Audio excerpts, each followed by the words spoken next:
So hey guys, what's up? We are back again with another question from our DSA challenge series. So let's get started. So guys, today our question is flatten a multi-level doubly linked list. So guys, in this question, we are given a multi-level sort of a structure which is connected by pointers, and we have to convert it into a single linked list. So let's see how we can do that. Just a second.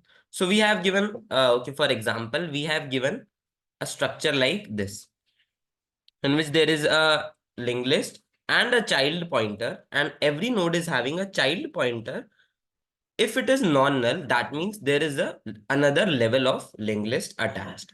So what we need to do, we need to make it so that there is only one linked list in such a way that 1 2 3 7 8 11 12, then there will be 9 10, then there will be 4 5 6 in this particular example. So now let's see the algo how we can do that using iterative. So we will have a pointer current in order to traverse the whole list.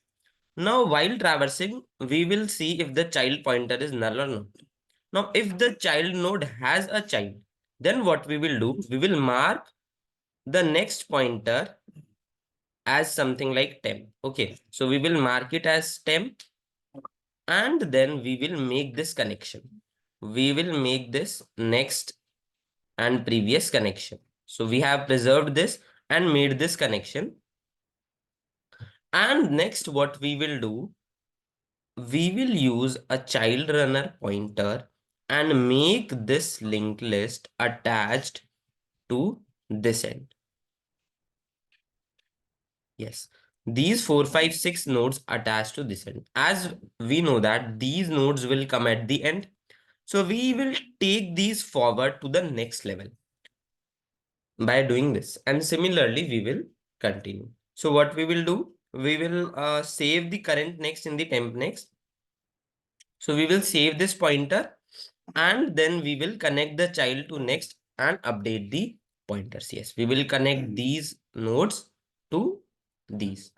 So let's see how we can do it code wise. Okay, so here is the code. We are running while current is not equals to null, and then we will check if current's child is null or not. Then we will mark temp as current's next. It is the node which we will be using to attach that. It is the next node, and then we are making the connection to the child pointer. Then we are also having a child runner pointer, which we will use to traverse up till here, up till 10. Okay, as in this example. So child runner pointer will make us reach here, and then we will make a connection with child runner to temp next. Yes, this temp pointer. Yes, then we will make a connection to child runners next as temp, and then we will also do the previous one. So this is for previous, as it is a doubly linked list. And finally, if the current child is null or not null, we have to move the current pointer. So we move that. So finally, we return the head. So yeah, guys, this was all from this question. Just in case you liked the video, understood the question, make sure you hit the like button, press the subscribe button, share it with your friends. Thank you so much, guys. We shall see you next.